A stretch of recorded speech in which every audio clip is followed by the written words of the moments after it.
Сәлеметсіздер ме? Бүгін біз сіздермен кунжут пен грек жаңғағы қосылған печенье жасайтын боламыз.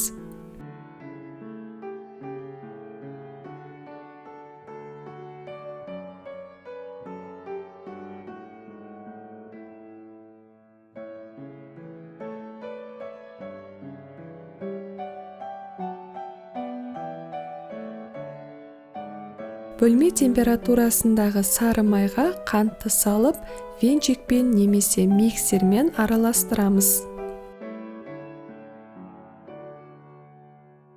Үстіне разрыхлитель, крахмал, қуырылған кунжут, үгітілген грек жаңғағы және ұнды салып илейміз.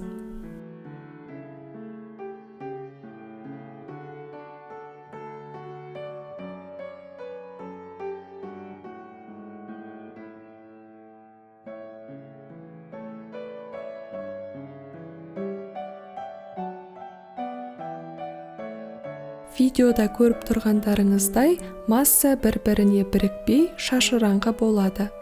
Бұл қалыпты жағдай.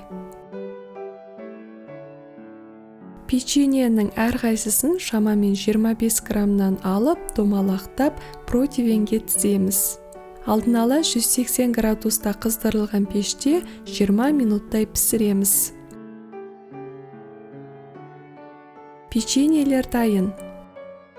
Бұл печенье майлы болып шыққанына қарамастан дәмі ерекше.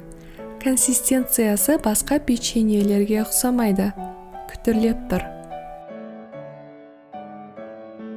Егер видео сізге ұнаса, лайк басып, каналға тіркелуді ұмытпаңыз. Сау болыңыз.